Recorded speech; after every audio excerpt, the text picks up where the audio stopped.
अस्सलाम वालेकुम दोस्तों, welcome to my YouTube channel. दोस्तों 6 सितंबर 2021 को तालिबान ने सूबा पंजशीर के गवर्नर हाउस के सामने अपना झंडा लहराते हुए फतह का ऐलान कर दिया।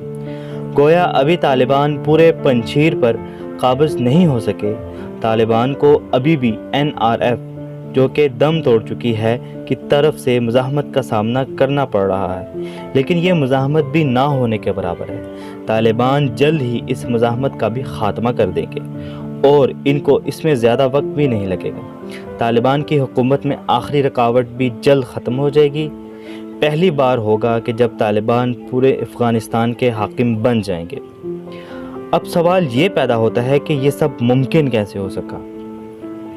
1980 में सोवियत यूनियन आर्मी, जो कि उस वक्त की सबसे ताकतवर फ़ौज तस्वर की जाती थी, जिस फ़ौज के पास उस वक्त के जदीद तरीन हथियार मौजूद थे, वो भी वादी पंजशीर को अपने कब्ज़े में ना ले सके।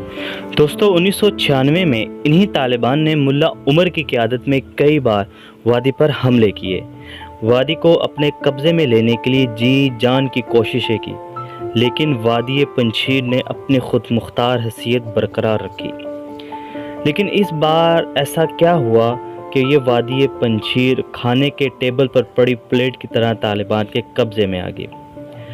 दोस्तों इस वीडियो में हम उन अनासर, उन फैक्ट्स पर बात करेंगे जो तालिबान का पंजशीर के ऊपर कब्ज़े का बाइस बनी।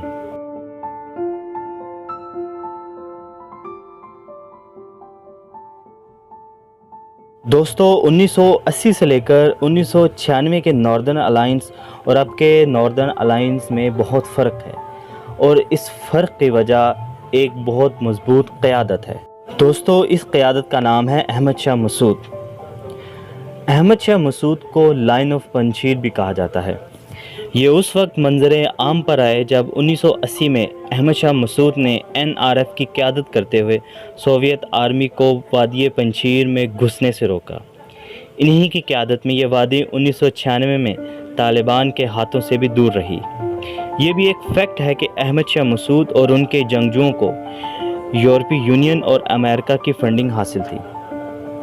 2001 में नेटो ने अहमद शाह मसूद से मिलकर तालिबान की हुकूमत को ख़त्म किया। अहमद शाह मसूद नेटो के एक अहम इत्तेहादी भी रह चुके हैं। अहमद शाह मसूद ने कई बार यूरोपीय पार्लियामेंट से खिताब भी किया, यानी वादी पंजशीर के दिफा में बैरूनी पैसे और अमरीकी हथियार का बहुत अहम किरदार रहा है।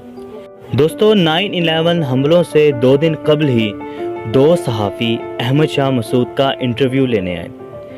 इस इंटरव्यू के दौरान एक धमाका हुआ जिसमें उन 2 सहाफ़ियों के साथ साथ अहमद शाह मसूद भी हलाक हो गए। दोस्तों दरअसल ये धमाका इन 2 सहाफ़ियों ने किया था, और ये 2 सहाफ़ी नहीं थे बल्कि अलकायदा के जंगजू कमांडर थे। इस धमाके के नतीजे में अहमद शाह मसूद तो हलाक हो गए, लेकिन NRF को एक तजर्बाकार कमांडर से हाथ धोना पड़ा।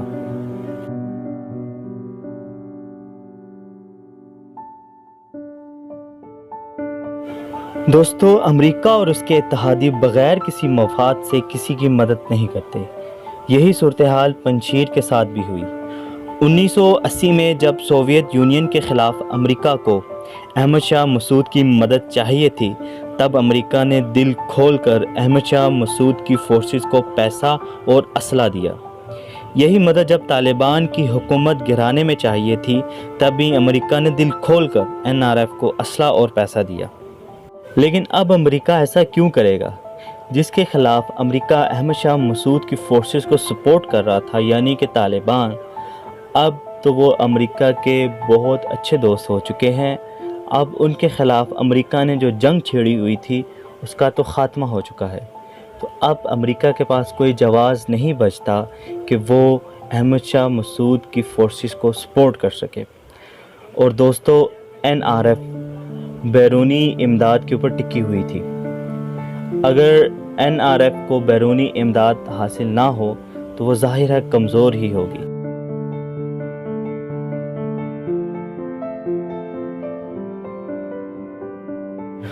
दोस्तों मेरे नज़दीक तालिबान की पंजशीर पर फतह और NRF की पसपाई کی سب سے بنیادی اور بڑی وجہ امریکہ کا چھوڑا ہوا اسلحہ ہے۔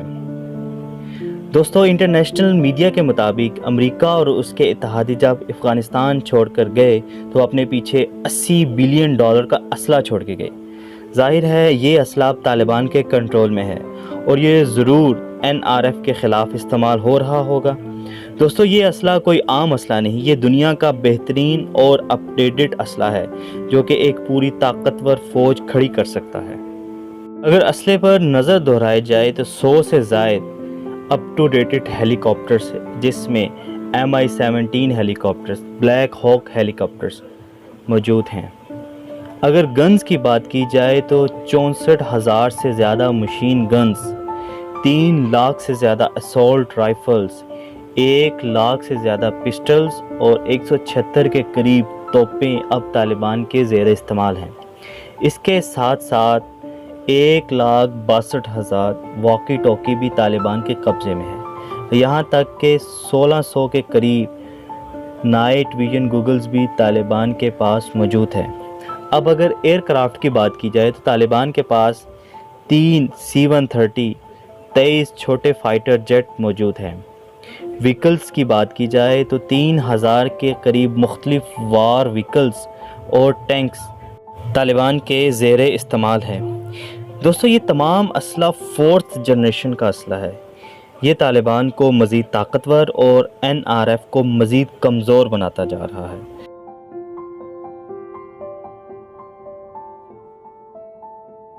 دوستو، بے شک طالبان کے پاس اچھے ہتھیار موجود ہیں، لیکن وادی پنجشیر کی جیوگرافک لوکیشن ایسی ہے کہ اس پر قبضہ بغیر ایئر سپورٹ کے نہیں کیا جا سکتا۔ یعنی یہ بات تو ماننی پڑے گی کہ طالبان کو کہیں سے ایئر سپورٹ ملی ضرور ہے۔ انڈیا اور ایران یہ دعویٰ کر رہے ہیں کہ یہ پاکستان ہے جو کہ اپنے ڈرونز کے ذریعے طالبان کو ایئر سپورٹ دے رہا ہے۔ تاہم یہ صرف الزامات تک ہے، یہ دونوں ملک ابھی تک کوئی ٹھوس ثبوت سامنے نہیں لا پائے۔ پاکستان سے DGISPR major general Babar Iftikhar نے ان الزامات کی تردید کرتے ہوئے کہا ہے کہ پاکستان کے پاس ایسے ڈرون موجود ہی نہیں جو کہ اتنی لمبی پرواز کرتے ہوئے پنجشیر پر بمباری کر سکیں۔ طالبان کی طرف سے بھی ان الزامات کو مسترد کیا گیا ہے۔ لیکن دوستو، اس بات سے انکار نہیں کیا جا سکتا کہ طالبان نے ایئر سپورٹ حاصل نہیں کی۔ پنجشیر ایک ایسا علاقہ ہے جہاں پر بغیر ایئر سپورٹ کے طالبان کسی بھی صورت میں قبضہ نہیں کر سکتے۔ یہ تو وقت کے ساتھ ثابت ہو جائے گا کہ طالبان کو ایئر سپورٹ کہاں سے حاصل ہوئی ہے، چاہے رشیا نے کی ہو یا پاکستان نے، یہ وقت ہی بتائے گا۔ دوستو، یہ میرے نزدیک کچھ فیکٹس تھے جس کی بنیاد پر طالبان پنجشیر جیسے سخت صوبے کے اوپر قابض ہو سکے۔ باقی یہ میری ویڈیو آپ کو کیسے لگی اس کا کمنٹس میں لازمی اظہار کیجئے گا۔ اگر یہ ویڈیو میری آپ کو اچھی لگی تو ویڈیو کو لائک شیئر ضرور کیجئے گا۔ بہت بہت شکریہ۔